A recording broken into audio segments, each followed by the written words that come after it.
Good morning students. This video is for class 9th. In the previous video we'll talk about the Himalayan mountains. This is second topic, physical features of India, chapter number 2 of your geography. Chapter name is physical features of India. Now we'll talk about the northern plains. What is the northern plains? If we talk about the length of the northern plain is 2400 kilometer. Breadth is 240 to 320 kilometer. And area is covered by the 7 lakh square kilometre. मतलब northern plain इतना बड़ा है कि इसमें तीन United kingdom पूरे आ सकते हैं. इतना हमारा अकेला नॉर्दर्न प्लेन ही बड़ा है. इतना 7 लाख स्क्वायर किलोमीटर का एरिया जो है पूरा नॉर्दर्न प्लेन जो है कवर करता है. ये माना जाता है कि ये 3 रिवर सिस्टम से मिलके बना हुआ है. It is made by 3 river system named as Indus, Ganga and Brahmaputra. Indus, Ganga और ब्रह्मपुत्रा तीनों नदियां हिमालय से निकलती हैं.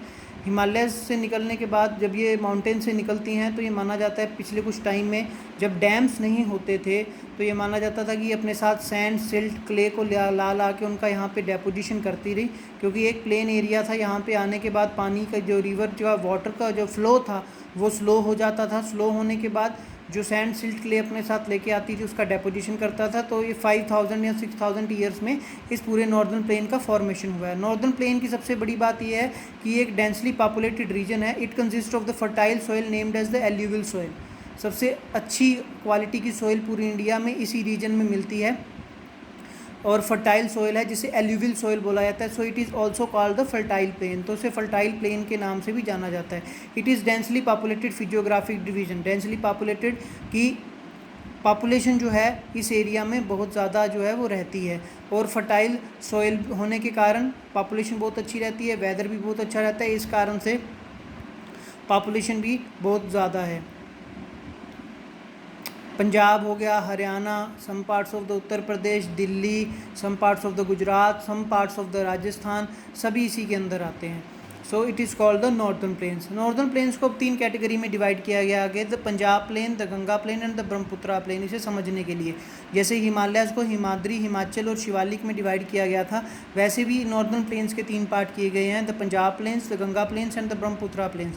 पहले हम पंजाब प्लेन्स को समझेंगे. Punjab plain it is formed by the Indus river. ये इंडस रिवर और इसकी 5 ट्रिब्यूटरीज से बना हुआ है, named as the Jhelum, Chenab, Ravi, Beas and Sutlej.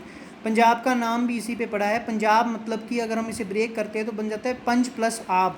इसका मतलब है 5 रिवर्स. 5 रिवर्स से मिलके बना हुआ है. ट्रिब्यूटरीज का मतलब होता है जो रिवर, इंडस रिवर एक मेन रिवर है, जो उस इंडस रिवर से जो रिवर्स निकलती हैं, the short rivers named as the tributaries. उसकी उसे ट्रिब्यूटरीज बोला जाता है, सहायक नदियाँ बोला जाता है.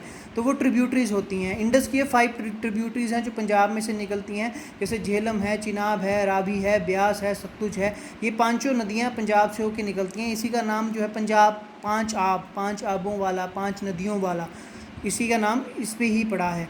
तो नेक्स्ट पे हम जाते हैं the Ganga plains. It is situated between Ghaggar and the Teesta rivers. Ghaggar और तीस्ता रिवर्स के बीच का जो प्लेन्स है उसे गंगा प्लेन्स के नाम से जाना जाता है. उत्तर प्रदेश का कुछ एरिया हो गया, कुछ एरिया मध्य प्रदेश का हो गया, ये सभी इसी गंगा प्लेन्स में जो है सिचुएटेड है. गंगा रिवर इनके बीच में से निकलती है तो उसे गंगा प्लेन्स का नाम भी दिया जाता है. फिर तीसरा आता है ब्रह्मपुत्र प्लेन. ब्रह्मपुत्र प्लेन असम हो गया. असम में ब्रह्मपुत्र नदी है. असम के जो नॉर्थ ईस्ट के सारे हमारे स्टेट्स हैं, 7 सिस्टर्स हैं, उन्हें पानी देती है ब्रह्मपुत्र नदी, तो उसे ब्रह्मपुत्र प्लेन्स के नाम से जाना जाता है. अब जो नॉर्दर्न प्लेन है वो एक फ्लैट लैंड है. पूरा एरिया जो है फ्लैट है. हम ऐसा नहीं बोल सकते कि सारा का सारा एरिया फ्लैट है, कहीं ऊबड़ खाबड़ भी है, कहीं और है. इसे आगे 4 पार्ट्स में डिवाइड करते हैं कि यहाँ पे जो है मिट्टी किस किस तरह की मिलती है. अब एक भाबर है, तेराई है, खादर है और बांगड़ है. 4 तरह की जो है मिट्टियाँ यहाँ पे मिलती हैं. First we talk about the Bhabar. Bhabar Shivalik की हमने बात की थी पिछले टॉपिक में. जो शिवालिक के जो पहाड़ हैं उनके साथ जो है पेबल्स जो हैं, कंकड़ पत्थर जो हैं, from narrow belt, A width जो है 8 to 16 किलोमीटर की जो विड्थ है, 8 से लेकर 16 किलोमीटर तक जो कंकड़ पत्थर मिलते हैं शिवालिक के बाद, उसे हम भाबर बोलते हैं. ये एग्रीकल्चर के लिए बिल्कुल भी सही नहीं होते. यहाँ पे जो रिवर हैं वो निकलती हैं तो कंकड़ पत्थरों से होकर निकलती हैं, अपने साथ कंकड़ पत्थर लेके चलती हैं. एग्रीकल्चर के लिए बिल्कुल अच्छा नहीं है. तेराई रीजन जो है, Terai region it is good for the agriculture, agriculture यहाँ पे किया जा सकता है। बांगड़ है ओल्ड एल्यूवियल डिपॉजिट्स, जहाँ मान लो अभी तक जो है बाढ़ वगैरह नहीं आई है कई सालों तक, जैसे जो हमारा area it is come in the Bangar, ये बहुत फर्टाइल प्लेन्स हैं। बांगड़ जो है ओल्ड एल्यूवियल डिपॉजिट्स हैं। अब डैम्स वगैरह बनने के कारण जो है बाढ़ें वगैरह नहीं आती, तो मिट्टी जो है बहुत पुरानी हो चुकी है, तो बांगड़ जो है वो पुरानी मिट्टी है। और खादर जो है वो न्यू एल्यूवियल डिपॉजिट्स हैं, जो कि नई मिट्टी जो है बन चुकी है, जहाँ पे मान लो बाढ़ें वगैरह अभी भी आ रही हैं, जैसे बिहार के कुछ एरियाज़ हैं, उत्तर प्रदेश के कुछ एरियाज़ हैं, मानसून रेंस हो रही हैं, इन एरिया में बाढ़ आई हुई है, तो वहाँ पे खादड़ जो है अपने साथ सैंड सिल्ट क्ले जो है रिवर जो है लाती रहती है और उसका डेपोजिशन जो है करती रहती है, इसलिए मिट्टी हर साल जो है वो नई बनती रहती है। लेकिन जो हमारे एरियाज़ हैं, हमारे एरियाज़ जैसे पंजाब हो गया, हरियाणा हो गया, हिमाचल प्रदेश हो गया, उत्तर प्रदेश के कुछ एरियाज़ हो गए, यहाँ पर डैम्स जो है बिल्ड कर दी हैं गवर्नमेंट ने, अब यहाँ पर बाढ़ें नहीं आती हैं, तो यहाँ की मिट्टी बांगड़ हो गई है, ओल्ड एल्यूवियल सॉइल हो गई है। लेकिन जहाँ पे अभी भी बाढ़ें आ रही हैं, अभी वहाँ की मिट्टी खादड़ है, वो न्यू एल्यूवियल डिपॉजिट्स हैं। तो this is the topic about the northern planes. आपने अपने चैप्टर जो है बुक में भी रीड करना है, नॉर्दर्न प्लेन्स क्या है, नोट्स को अच्छी तरीके से बनाना है। Hope you like it. अगर किसी स्टूडेंट को कुछ समझ ना आया हो, कोई क्वेरीज हो, you can send message in the group. Thank you, have a nice day.